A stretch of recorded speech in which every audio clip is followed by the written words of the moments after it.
Thankfully, no one's commented about this pre-K podium we have here tonight. You may too, don't you? That's how we all are. I think most of you know me. I'm a grassroots native of the Valley, specifically Cook Township. In fact, I was born and raised about 2 miles from here. I think most of you know where Dr. Croft's office is, just down the road, and that was my home for 18 years. I did attend the two one-room schools here in Stallstown prior to going to junior high to Marker Building in Ligonier, and then graduated from Ligonier High in 1961. As Mark said, I was appointed in January to fill the seat vacated by Mike Mannion. When I was on the board before I moved to Florida, I served on the Westmoreland Intermediate Unit Board for 10 years, as well as briefly on the VOTEC Board. And I'm currently one of the 3 Ligonier delegates to the Eastern Westmoreland Career Tech Center. I've been a lifelong member of the workforce until I moved back to Pennsylvania as a retiree, and I intend to stay that way, Mark. A taxpayer all my life. Currently, I serve on a number of boards and have a responsibility in their budgeting process. This is one of the questions that I have seen raised on the Ligonier Living blog, and I thought I would address it. Every dollar, no matter what kind of an organization you're serving, is very important, whether it's a large or a small entity. As you know, I'm working currently with the Ligonier School District budget, and that's a budget in process. I'm currently the president of the Laurel Valley Senior Citizens Corporate Board, and their proposed budget for 2011-12 is in process, and it's approximately $300,000. I'm also a member of the Westmoreland Case Management and Supports in Greensburg, and their 2009 audited budget was $3.25 million. I'm president of the Village at Ligonier, and their current annual budget is about $9,000. Not too big, but every dollar is important to each one of these groups. The Ligonier Valley School District has a history of providing a strong, well-rounded educational program for all the students. And I look forward to maintaining these high standards while balancing a budget that is very difficult to work with. Our graduates must compete on a global scale in an ever-changing workplace. And we're faced with declining enrollment, decreased state funding. So therefore, wise stewardship is placed new demands on each one of the board members this year. We will continue to work together. We have a budget meeting on Thursday night. We hope those of you who are able to will come and sit in on that meeting, provide information to us at that time or any time as constituents of each one of us. And in closing, I look forward to continue serving you because I do believe I bring a historical perspective to the board.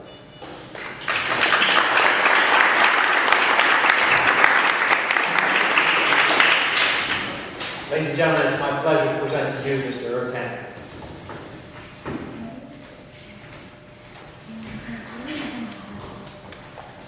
Thank you, Mark. Irv was talking about being a lifelong member of the Ligonier Valley. I'd like to go back. My great-grandfather served with the Pennsylvania Cavalry at Gettysburg. The name's on the Pennsylvania Memorial.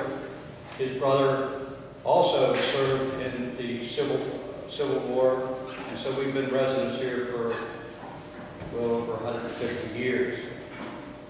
I'm a graduate of Laurel Valley High School. I graduated from IUP with a Bachelor's of Science degree in Business Ed. I received my Master's degree in Vocational Education from the University of Pittsburgh. I've also done additional doctoral work at the university. I taught marketing and business education for 35 and a half years.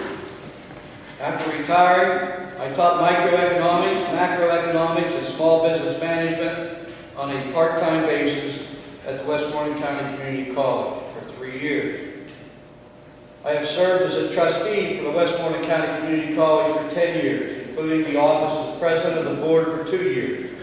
During that time, the college expanded to the Monessen area, Bushy Run, and New Kensington campus. In addition, at the Youngwood campus, we added 2 major buildings. I was elected twice as a supervisor for Fairfield Township. I was also an elected auditor for the township. And I have served 8 years on the Community Foundation of Westmoreland County. I've been an entrepreneur with several businesses, including international marketing business, had a small trucking business, and I owned a restaurant at the now defunct Greengate Mall for 8 years. I've also partnered in a dairy and hay farm most of my life with my brothers. Currently, I work for my wife and sister-in-law at our greenhouse in Fairfield Township. I'm the gopher, I'm the plant. As a member of the Ligonier Valley District for 9 years, going on 10, I served as chairman for 2 years. I've been an advocate of running the district as you would run a business, consolidating a declining enrollment into a more compact operation. As a result of this movement, we have saved this year $1.3 million in money because of the closing of that school. And to make sure most important was to make sure that all of our students have the same curriculum and educational opportunities. This election is the most important election that the residents of the school district will be confronted with. We must continue with this effort, or we will be faced with a divisive board. Now is the time for all residents to vote, and the current board would appreciate your support. Thank you.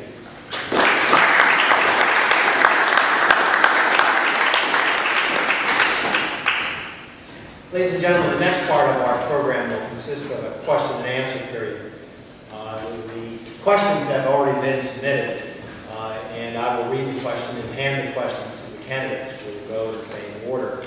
At the end of the questions, there will be an opportunity to offer some closing remarks, and I believe at that particular point in time, Mr. Slowick will participate in that as well.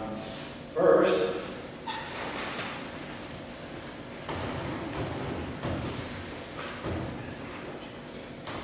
we have a question to Mr. Robinson. There are many tax-exempt properties in the district. The question is, what can be done to get them back to the taxpayers?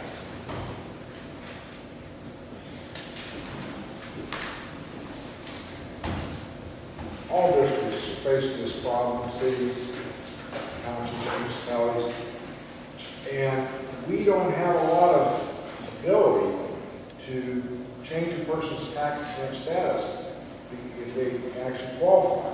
This has happened this past year. We've been in litigation for 2 years with the Bethlehem Homes, with the facility down there on Route 30 and 711 Junction there. They've been granted tax exempt status, and that's been done by the county court system. We felt that was unfair.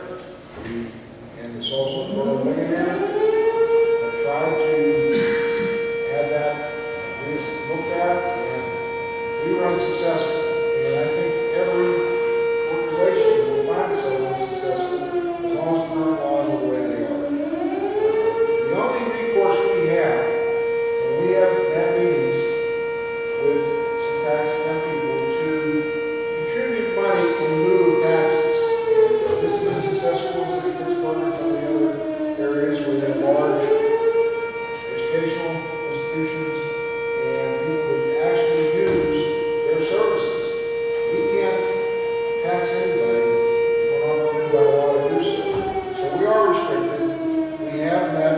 There is some positive negotiations going on now to get some grants in lieu of taxes. But that is about the only option we have because of the way the laws are set up. Thank you.